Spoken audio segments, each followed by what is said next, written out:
திருச்சி மாவட்டத்தில் ஒரே நாளில் 26 தாசில்தார்களை பணியிட மாற்றம் செய்த ஆட்சியர் பிரதீப்குமார் உத்தரவிட்டுள்ளார்.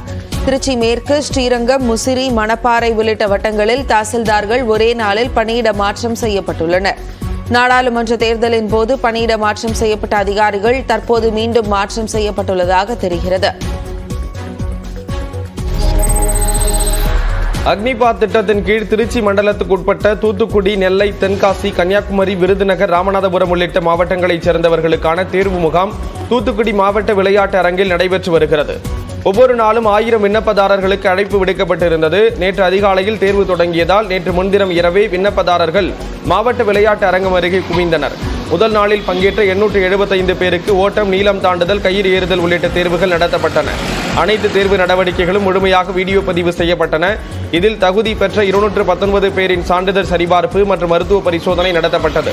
வருகிற 5ஆம் தேதி வரை தேர்வு முகாம் நடைபெறவுள்ளது. கன்னியாகுமரி மாவட்டத்தின் மலையோர பகுதிகளில் மழை குறைந்ததால் திருப்பரப்பு அருவியில் குளிக்க விதிக்கப்பட்டிருந்த தடை நீக்கப்பட்டுள்ளது. மலையோர பகுதிகளில் கடந்த ஒரு வார காலமாக நல்ல மழை பெய்தது.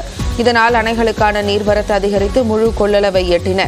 பேச்சிப்பாறை அணையிலிருந்து வினாடிக்கு 3000 கன அடிக்கு மேல் உபரி நீர் வெளியேற்றப்பட்டது. இதனால் திருப்பரப்பு அருவியில் குளிக்க 4 நாட்களாக தடை விதிக்கப்பட்டிருந்தது. தற்போது உபரி நீர் திறப்பு நிறுத்தப்பட்டதால் தடை நீக்கப்பட்டது. இதையடுத்து சுற்றுலா பயணிகள் ஆனந்தமாக குளித்து மகிழ்கின்றனர்.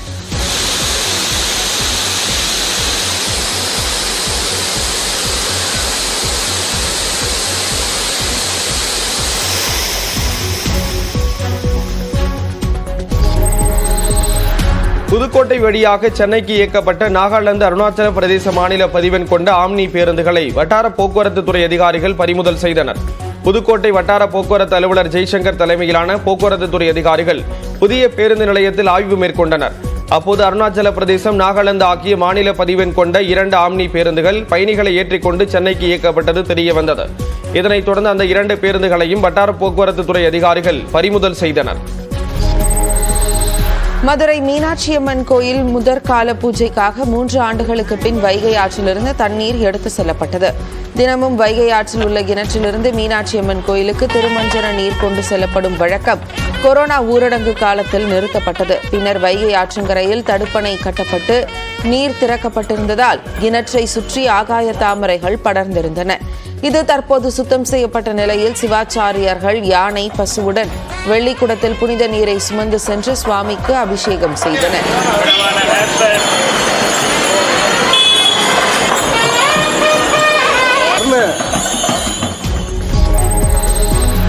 கோயம்புத்தூர் மாவட்டம் மேட்டுப்பாளையம் அருகே சாலையில் மது குடித்தவர்களை தட்டி கேட்ட காவலர்களை தாக்கிய 3 இளைஞர்கள் கைது செய்யப்பட்டுள்ளனர். அன்னூர் காவல் நிலையத்தில் பணியாற்றி வரும் அழகுராஜா மற்றும் கார்த்திகேயன் ஆகியோர் பசூர் ஊராட்சிக்குட்பட்ட பொங்கலூர் கிராமத்தில் ரோந்து பணியில் ஈடுபட்டிருந்தனர். அப்போது அங்கு சாலை ஓரத்தில் நின்று மது அருந்திய இளைஞர்களை தட்டி கேட்டுள்ளனர். இதனால் போலீசாருக்கும் இளைஞர்களுக்கும் இடையே வாய் தகராறு ஏற்பட்ட நிலையில் 3 இளைஞர்களும் சேர்ந்து காவலர்களை தாக்கியுள்ளனர். இதனையடுத்து சம்பவ இடத்திற்கு விரைந்து சென்ற அன்னூர் காவல் நிலைய போலீசார் 3 இளைஞர்களையும் கைது செய்தனர். திருவண்ணாமலை மாவட்டம் வந்தவாசி அருகே அரசு பள்ளி மாணவர்கள் அப்பளத்தில் திருக்குறள்களை எழுதி கவனம் ஈர்த்தனர். கல்லாங்குத்து கிராமத்தில் உள்ள ஊராட்சி ஒன்றிய தொடக்க பள்ளியில் பயின்று வரும் 50க்கும் மேற்பட்ட மாணவர்கள் ஒரே நேரத்தில் அப்பளத்தில் திருக்குறள்களை எழுதினர். சில மாணவர்கள் திருவள்ளுவர் வேடம் அணிந்து வந்து எழுதினர். திருக்குறளை தேசிய நூலாக அறிவிக்க வலியுறுத்தி இந்த முயற்சியை மேற்கொண்டதாக பள்ளி ஆசிரியர்கள் தெரிவித்தனர்.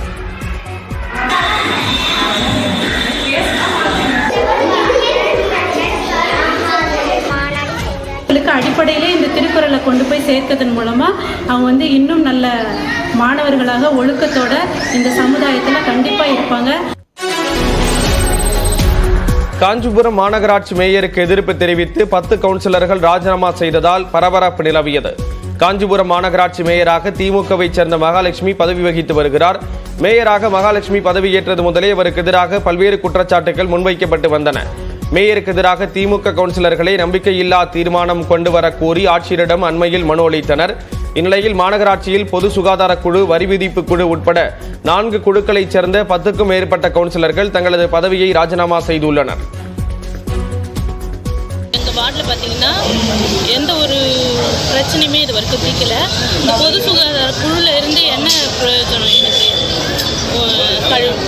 ட்ரைனேஜ் தண்ணீர் பிரச்சனையும் இந்த குப்பை எல்லாமே வந்து ரொம்ப பிரச்சனையாக தான் இருக்குது. நீலகிரி மாவட்டம் முதுமலை தெப்பக்காட்டில் உள்ள மாயாற்றில் வெள்ளப்பெருக்கு ஏற்பட்டுள்ளதால் பாலத்தின் மீது வாகனங்கள் செல்ல அனுமதி மறுக்கப்பட்டுள்ளது. கூடலூர் மற்றும் அதன் சுற்றுப்பகுதிகளில் கடந்த சில நாட்களாக பெய்து வரும் கனமழையால் அங்குள்ள மாயாற்றில் வெள்ளப்பெருக்கு ஏற்பட்டுள்ளது. இதனால் தெப்பக்காடு பகுதியில் மாயாற்றின் குறுக்கே கட்டப்பட்ட பாலத்தின் மீது தண்ணீர் ஆர்ப்பரித்து செல்வதால் பாலத்தின் மீது இலகுரக மற்றும் இருசக்கர வாகனங்கள் செல்ல அனுமதி மறுக்கப்பட்டுள்ளது.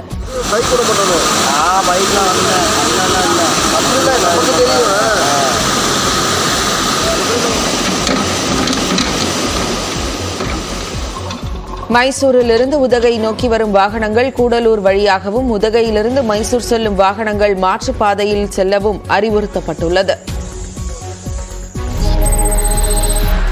நீலகிரியில் உள்ள தோட்டக்கலைத்துறைக்கு சொந்தமான பூங்காக்களில் சினிமா படப்பிடிப்பிற்கு அனுமதி வழங்கப்பட்டுள்ளது. கோடை சீசன் காரணமாக நீலகிரியில் உள்ள தாவரவியல் பூங்கா, ரோஜா பூங்கா, தேயிலை தோட்டம், குன்னூர் சிம்ஸ் பூங்கா உள்ளிட்ட இடங்களில் சினிமா படப்பிடிப்பு நடத்த தற்காலிகமாக அனுமதி மறுக்கப்பட்டது. தற்போது கோடைக்கால சீசன் நிறைவடைந்துள்ளதால் தோட்டக்கலைத்துறைக்கு சொந்தமான பூங்காக்களில் படப்பிடிப்பு நடத்த விரும்புவோர் தோட்டக்கலைத்துறை அலுவலகத்தை அணுகலாம் என தெரிவிக்கப்பட்டுள்ளது. நெல்லை கிழக்கு மாவட்ட காங்கிரஸ் தலைவர் ஜெயக்குமார் மர்ம மரணம் தொடர்பாக குற்றவாளிகளை விரைந்து கைது செய்ய வலியுறுத்தி மாவட்ட ஆட்சியரிடம் மனு அளிக்கப்பட்டது. கடந்த மே மாதம் 2ஆம் தேதி மாயமான ஜெயக்குமார் 4ஆம் தேதி சடலமாக மீட்கப்பட்டார். இதுகுறித்து சிபிசிஐடி காவலர்கள் விசாரித்து வருகின்றனர். இந்நிலையில் மாவட்ட காங்கிரஸ் பொருளாளர் பால்ராஜ் தலைமையில் மாவட்ட ஆட்சியர் அலுவலகம் வந்த காங்கிரஸ் கட்சியினர் ஆட்சியரிடம் ஜெயக்குமார் மரணம் தொடர்பாக மனு அளித்தனர்.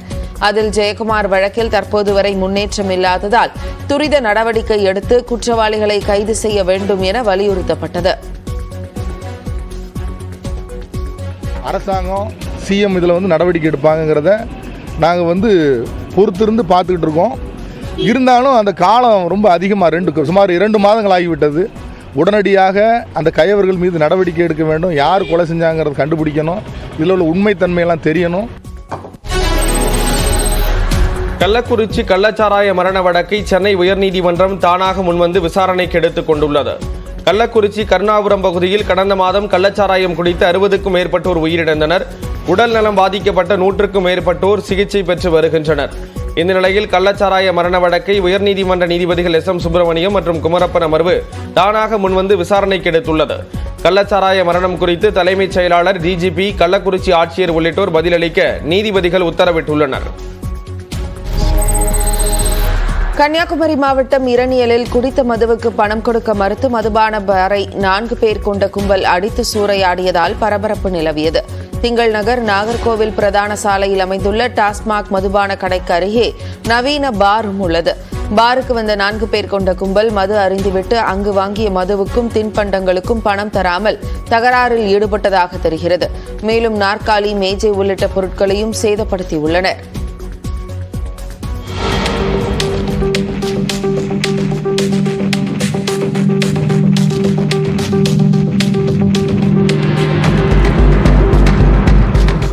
தகவல் அறிந்து வந்த காவலர்கள் பாரில் உள்ள சிசிடிவி காட்சிகளை கைப்பற்றி விசாரணை மேற்கொண்டு ஒருவரை கைது செய்தனர்.